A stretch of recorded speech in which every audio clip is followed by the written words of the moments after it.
What is up, guys? My name is Jake Nizuski. You can call me Jake Iggy or Iggy for short, and this is Iggy's Sports Talk. So, I hope you guys really did enjoy that last video where we covered the AL Central. And I hope you guys have been really enjoying this series so far, because Robbie and I have been putting a lot of effort into these videos to make sure that we are giving you some informative content. So don't forget to go over to Robbie Hyde's channel, subscribe to him, because he posts a lot of very good analytical and informative baseball content just like I do. Don't forget also, go down and subscribe to Iggy's Sports Talk, because I'm going to be coming out with so much content to get you ready for the MLB 2020 season. Also, please give me a big thumbs up, because I put in a lot of work in these videos. I'd really appreciate it. So, let's listen to the NL Central preview. Let's hit it.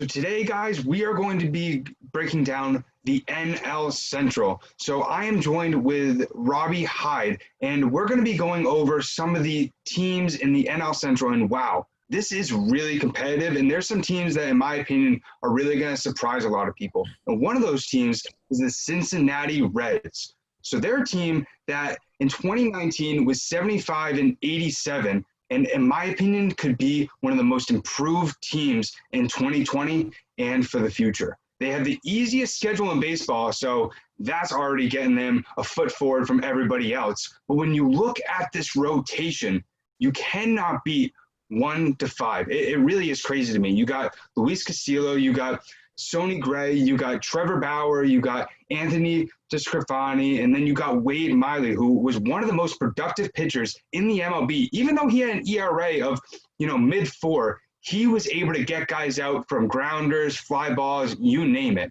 And a guy like Sonny Gray, in my opinion, is going to have another breakout season.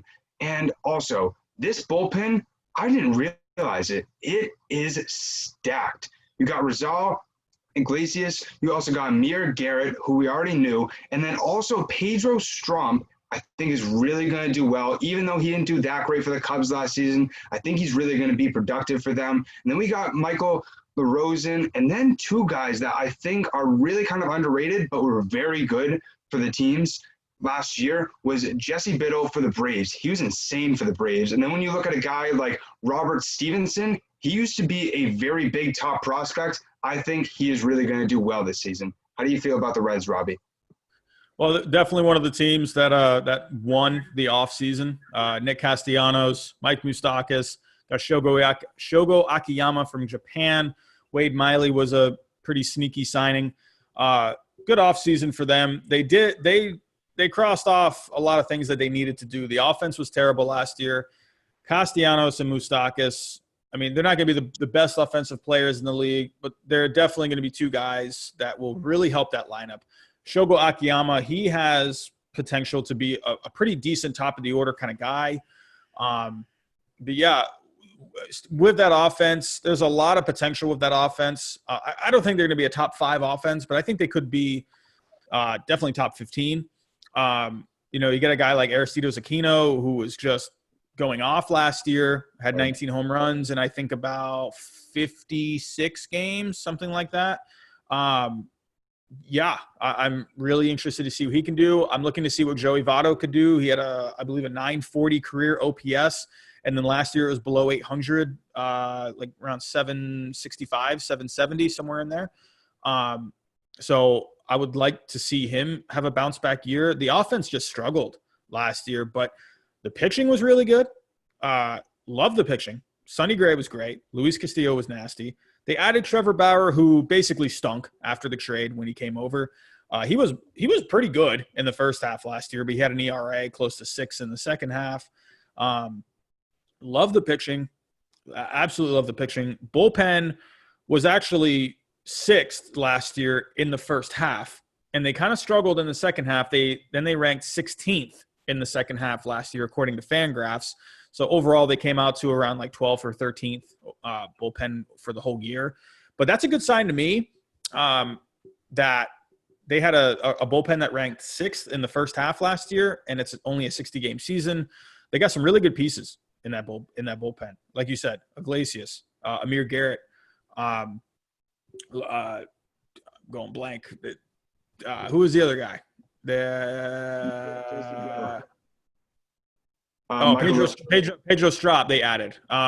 He was dealing with some injuries last year. He wasn't as good as he could have been, but fully healthy year this year, long layoff. He's definitely a guy that can benefit from that extra layoff. I just like the Reds all around. Good defense. And there's a guy like Eugenio Suarez, too. How the heck am I forgetting that guy? Close to 50 home runs. OPS around like 930.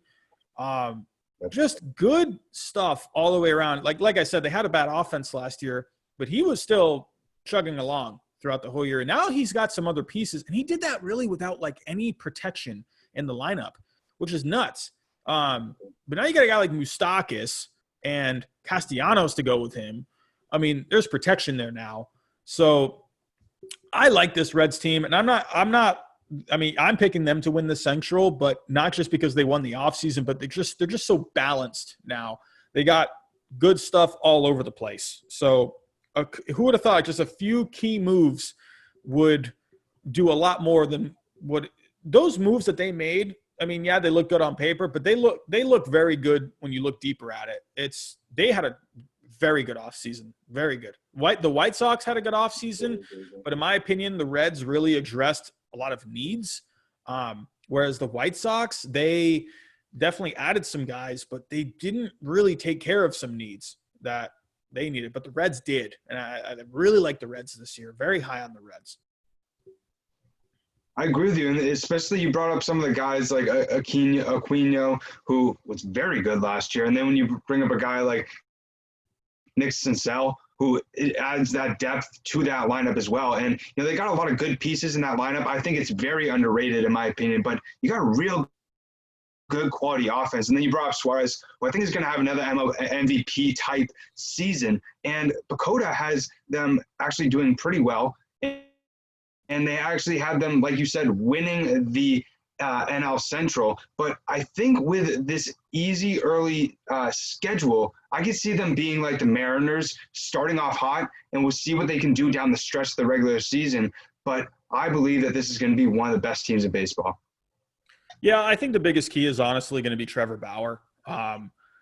Like I said, he was having an interesting year last year. He had a good first half. Then he threw that temper tantrum on the mound when he chucked the ball into center field. Francona told him to get the heck out of there. And then he was basically traded like 2 days later. And then he just stunk with the Reds. And I think a fresh start this year, just a new environment, some consistency now where he knows where he's going to be this year. So I think Trevor Bauer, I think he's a huge key with this team. I think he really needs to be, people forget Trevor Bauer pitched in a World Series just a few years ago. So this is a guy that can really lift up that pitching staff. So yeah, he's my X factor to me.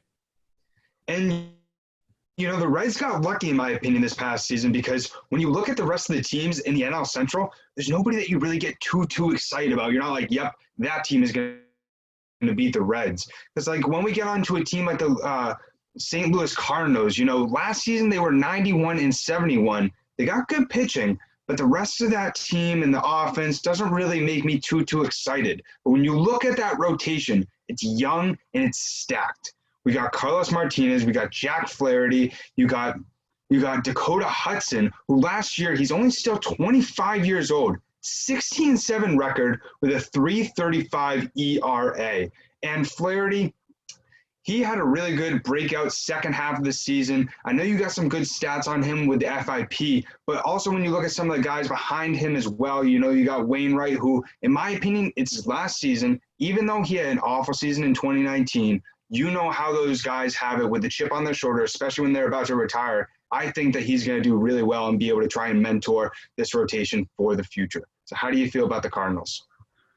If I were to pick like one word for the Cardinals, there are some good pieces, but like if I were to pick one word, it's just like, like they're just okay, like everywhere. Pitching wise, they ranked 14th last year.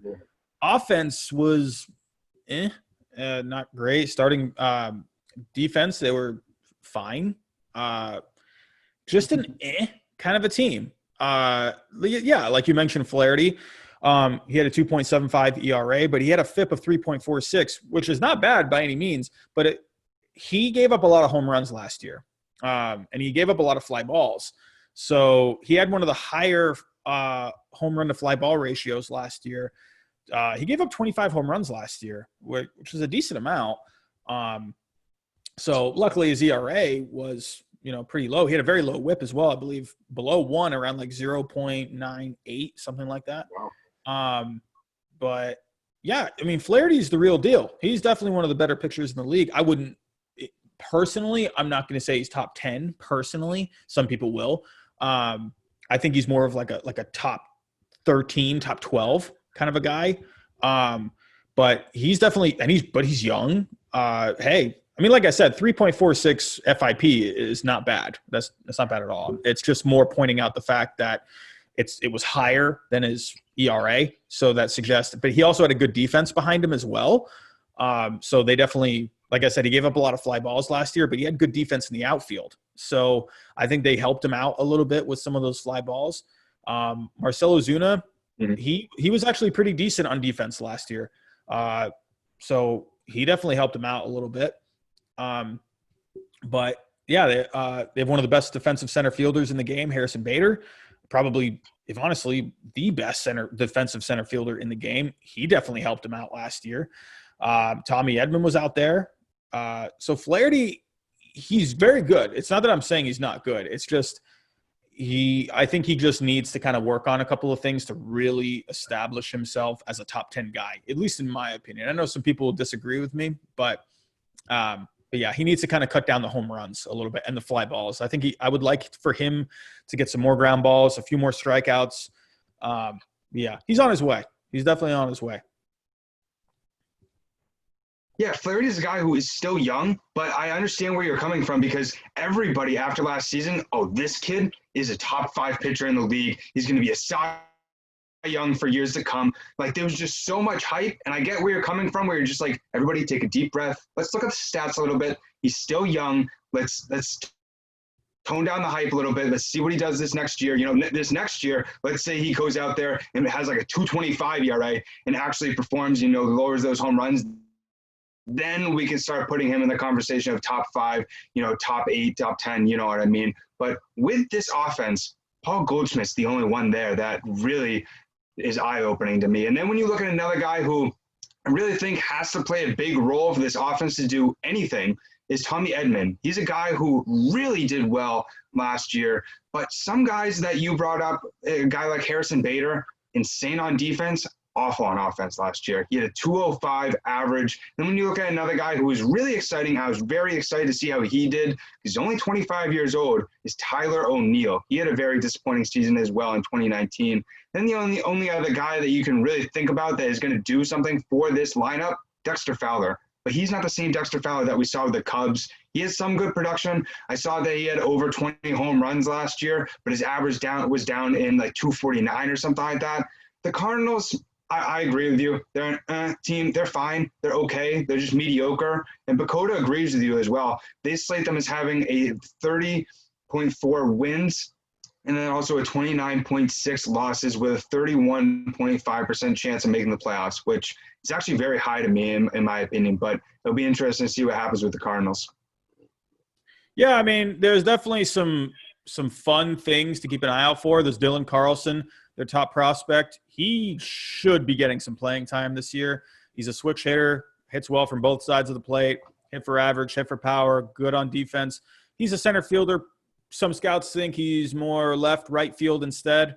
But that's an exciting guy that could really pump something into that offense.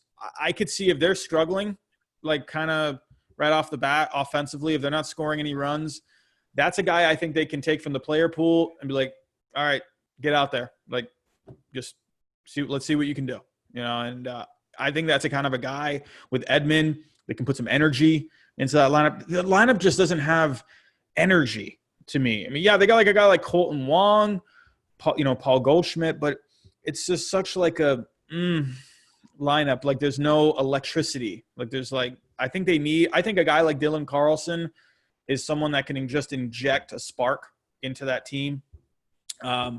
But yeah, it'll be interesting to see what Carlos Martinez does. He's going to the starting rotation, at least it looks like for now. Really, I think they're going to need a better year out of Andrew Miller. He was having some problems with the feeling in his hand in spring training. He sounded very pessimistic at it at the time. I mean, it's been a few months now, so I'm sure he's feeling a little better. But there's just some interesting things going on here with the Cardinals. It could go either way with this team. But at the end of the day, the St. Louis Cardinals, they seem to be right there every single year. They always seem to just be there. And when you least expect it, they win a division. And it's like, whoa, where'd the Cardinals come from? So, yeah. The Cardinals seem like they are always just there, and like you said, they'll surprise you sometimes. And another team that could be good, could be bad. We'll see what happens. Is the Chicago Cubs, and in my opinion, it is so just laughable to me because when you look at it 4 years ago, everybody was like, "Oh my God, you see what the Cubs have? They got Soler, they got Baez, they got Bryant, they got all these top prospects. They're for the next 10 years, they're gonna win like 5 World Series." And then we're seeing 3 years removed from winning their first World Series in 108 years. They were 84 and 78 in 2019. They got so much money into all different parts of the field, and they're just a mediocre team, in my opinion. That obviously they have some insane pieces. They have some all-stars and Chris Bryant, Javier Baez, who had such good seasons last year. Bryant, iffy, but he's looking to bounce back. Baez, one of the top players, in my opinion, in the league. But another guy or something else to look at with the Cubs is the pitching. It is so inconsistent. There's no consistency other than one reliable guy in Kyle Hendricks. And then when you look at it with Lester, with Yu Darvish, and then even Quintana, you have no clue what you're getting from them. And the bullpen as well. The bullpen is awful. The only guy and the only name that was recognizable to me was Craig Kimbrell. That is it. And it's going to be really interesting to see how, with the lack of pitching that they have and the offense sort of picking up in some points, I think it'll be really interesting how the Cubs do this next season. Yeah, the Cubs, they got some great pieces in the offense still. Chris Bryant, Anthony Rizzo, Javier Baez. There is still some really good pieces. It's kind of just, again, they're kind of like the Cardinals where when you really look at them, it's just, like where the bullpen really lacks. The starting rotation, like you said, is inconsistent. Kyle Hendricks is fine to me, but that's a guy he's not really an ace to me. He doesn't get enough strikeouts to me. He gets a ton of ground balls, but that's a guy where, he's not an ace to me. A guy like Lester, I would like to see a bounce back year out of him. ERA in the mid-4s last year. They didn't sign it. They didn't give him that much money to have that kind of a year. Yu Darvish is such he's like an enigma to me. Like he could just be, he's so yin and yang. Like he could either just be really good or he just gets smacked like in a game where he has like so much talent and he's so good. And it seems like he has like 12 different pitches, but like when you really look at the stats, like his ERA was close to 4 last year. His FIP wasn't any better. It's just, And they lost Steve Cishek. They lost Brandon Kinsler, who Kinsler I thought was a pretty good piece in that bullpen. Kimbrel, I'll give Kimbrel a bit of a benefit of the doubt a little bit, where he had a rough start to last season, not on the field, but just personally. He had a late start to the season. He had some personal issues going on with family. So I'm not totally going to criticize him really a lot, but that's an all-star caliber kind of a reliever where what he was giving you was not what Craig Kimbrell should have been giving you. But at the same time, like it's almost kind of like not surprising how he was doing.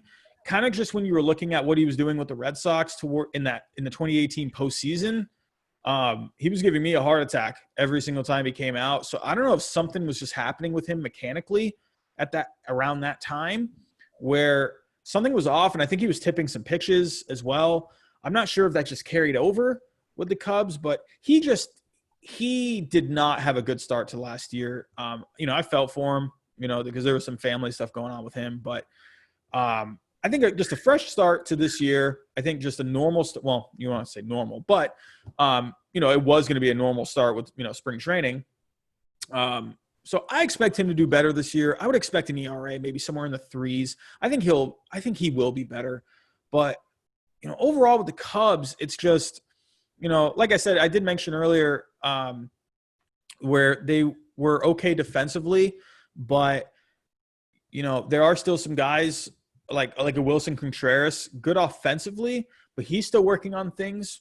He's similar to Gary Sanchez. They can both hit, but with their framing, they give up a lot of runs in the framing department. Just simply on defense, they're decent throwing arms. They can nab some runners on the bases, but Contreras, he's young. He's really going to have to really sharpen that part of his game a little bit. So when you look at the Cubs back when they won that World Series, they had a guy like David Ross where he was like just a veteran guy on that team. He worked well with pitching staffs, and look at that nice transition right there where he is now the manager of that team. And if I were to look at one bright spot with that team, it's him, because he understands the game. He's not, yes, it's his first year ever managing, but hey, Alex Cora, last time I checked, won a World Series in his first year as a manager. So it doesn't really matter if you just understand the game. And David Ross with a guy like John Lester, I think him and Lester worked really well together. I think that's a guy where he can bring something to the table. He can really kind of be like, he can see some things. So David Ross, when he was playing, that was always a kind of a guy where you're like, he's going to be a man. He's going to be a manager one day. So I think he's going to bring a lot to that team. Again, at the moment, it's just questionable because even when Alex Cora came to the Red Sox, you were excited about it, but you didn't know what was, going to be brought to the table. So eventually it came out to I like how you brought in. Yeah, I like how you brought in David Ross there too, because like when another guy that came into my mind was Rocco Baldelli, who had an insane first year as a manager. But when you bring up Rocco Baldelli, you bring up Alex Cora, both those guys, like Alex Cora played with the Red Sox in 2007 and managed the Red Sox in 2018. Rocco Baldelli never played for the Twins, and last year that he played was like 2012 or something like that. And then when you look at like David Ross, he's only 3 years removed from being on this team. And so he knows all these guys. He knows how these guys tick. He was with them for 2 years, and I think that's going to really play a huge role in just the motivation that this team has, his understanding of the team. And one guy that I think is really going to break out is Ian Happ. He's only 25. He hasn't shown his full potential. It'll be interesting to see how Jason Hayward also bounces off from a pretty quality hitting year for him. He's never going to live up to that huge contract that he had, but it'll be really interesting to see what the Cubs do, especially with Bakota slating them winning 31 games, losing 28.5. But they do have a 46% chance of making the playoffs. But like we've talked about, this team is sort of mediocre.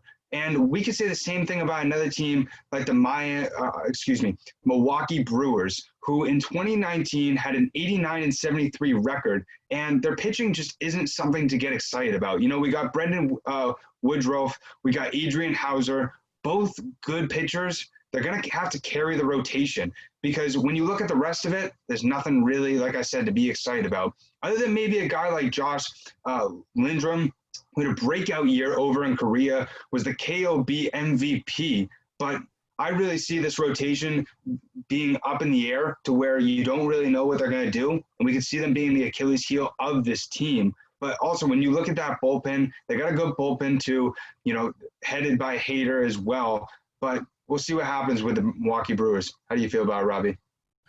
It's funny with the Brewers because this whole offseason I've been thinking, oh, man, they lost some pieces this offseason. And when I really dug in to this team, it's actually not as bad as I initially thought. It's a team where there are some actual decent pieces, and you still got Christian Yelich. So that's always going to help. And you still got a guy like Ryan Braun who can get out of the field now, and he can DH a little bit. They definitely lost some pieces. They lost Moustakas. They lost an Eric Thames.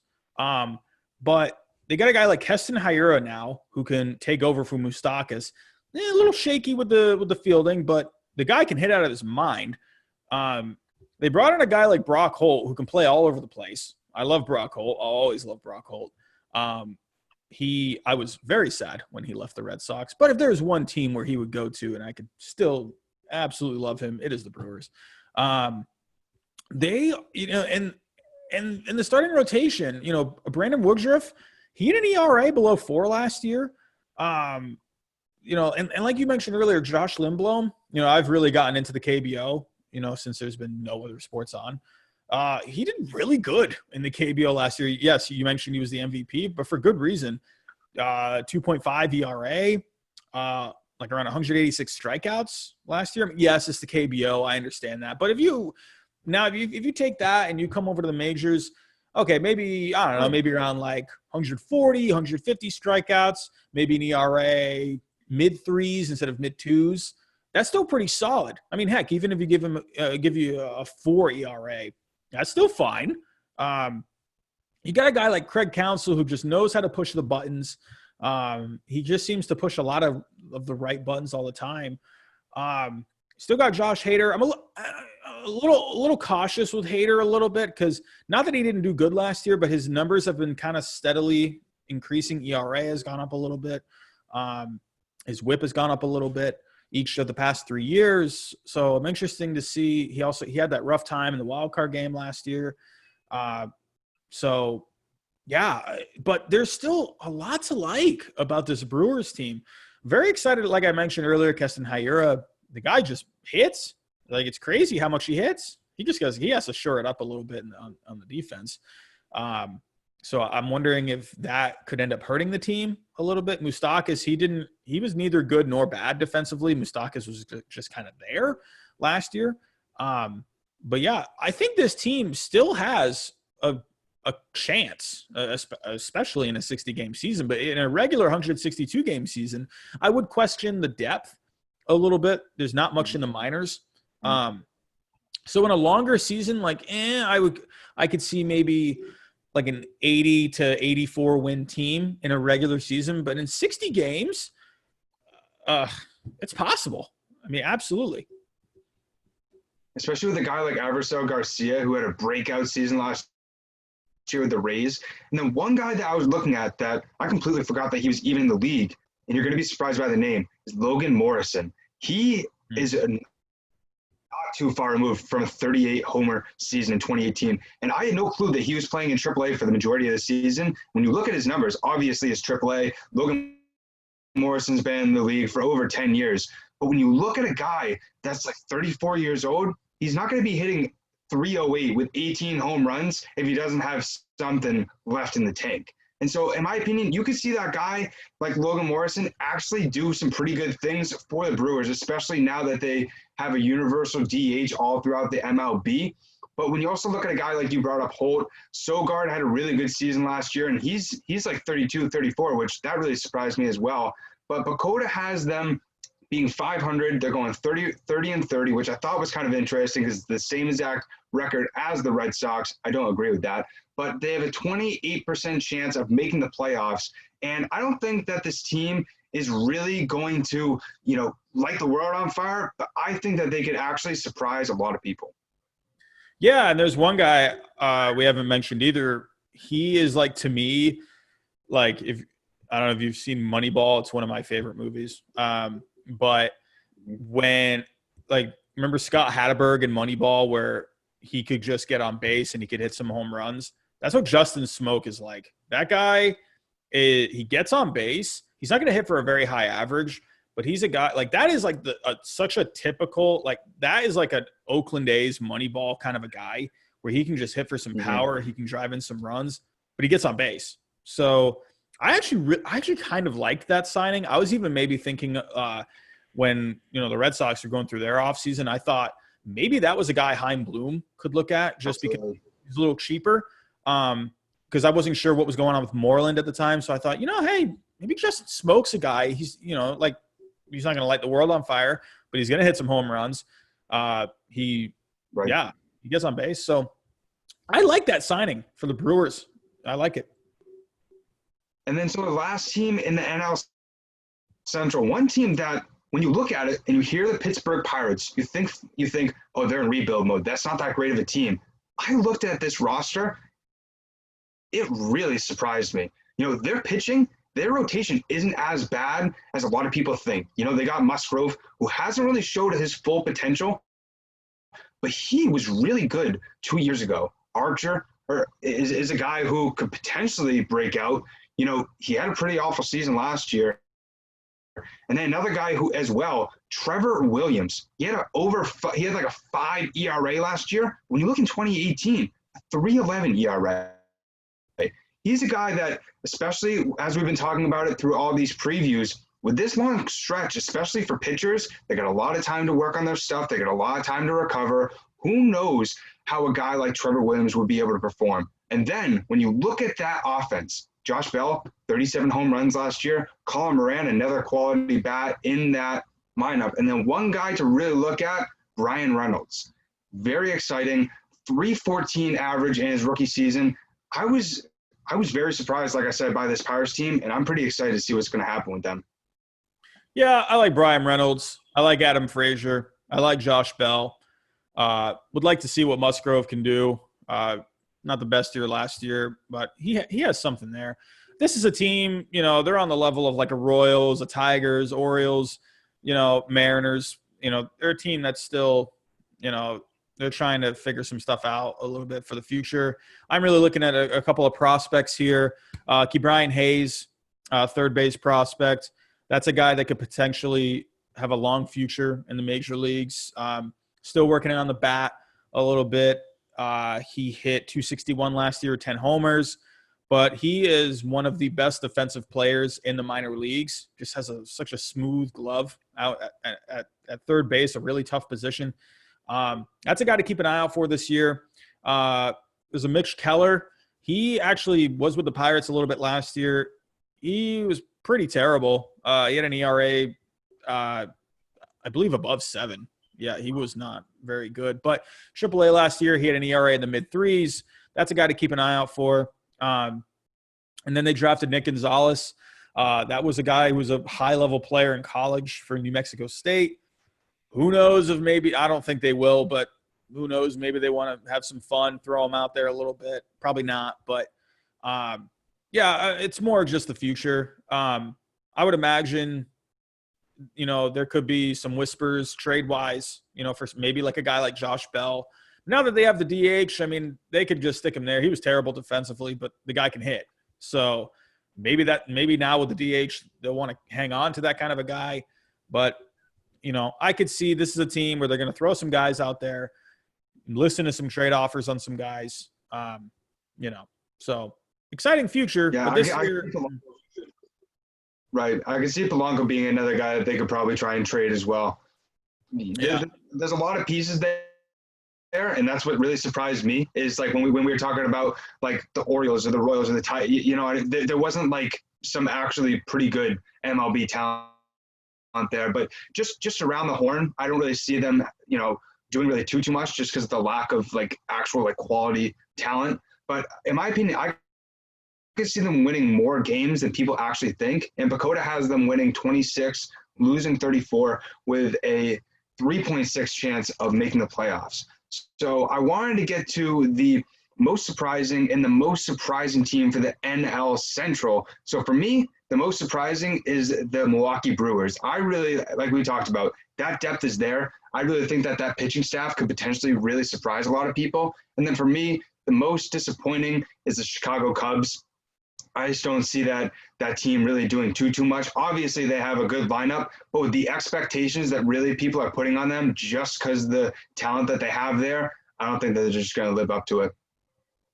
Yeah, I would agree with the surprising team of the Brewers. I'd say the team that has the most chance of being disappointing is the Reds, just because – this is the old saying, you don't win a season in the offseason. They had a good offseason. I really like their offseason. In my personal opinion, they had the best offseason last year. But will it translate to the field?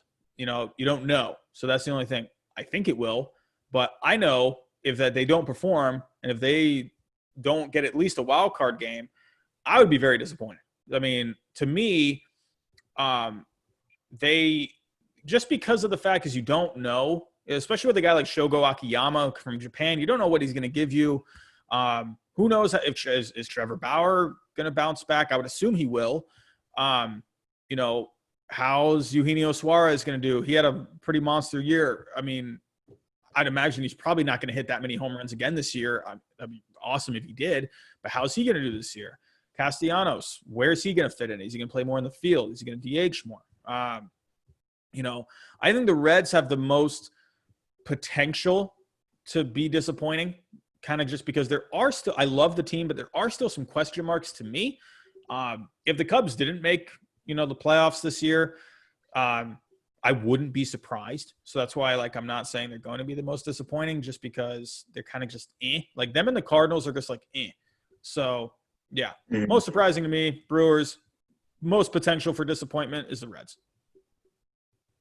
Yeah, you know, really when you look at this division, there's a lot of unknown, but a lot of excitement for every single team. And especially with just the MLB in general, with all these changes and rules, I think it's going to be really exciting, especially with 60 games. So that right there is the NL Central preview. Next, Robbie and I are going to be going over the Western region. So that's a wrap for this division preview. I hope you guys really did enjoy this video and were able to learn a lot from all the analytical and informative information that Robbie and I gave you to get you ready for the MLB 2020 season. I hope you're getting as excited as I am for this season to start. Please don't forget, go over and subscribe to ROBBIE HYDE. He posts some great MLB content, and he's going to be helping you get ready for the MLB season as well, and going to be posting a lot of videos throughout the 2020 season. Also, please go down and subscribe to Iggy's Sports Talk. I've been putting a lot of effort so I can get you guys as ready for the MLB season as possible. Also, give this video a big thumbs up. I would really appreciate it. So, that is it, like I said, for this division preview. Look for the next preview so you can get ready for this next MLB season. Thanks, guys.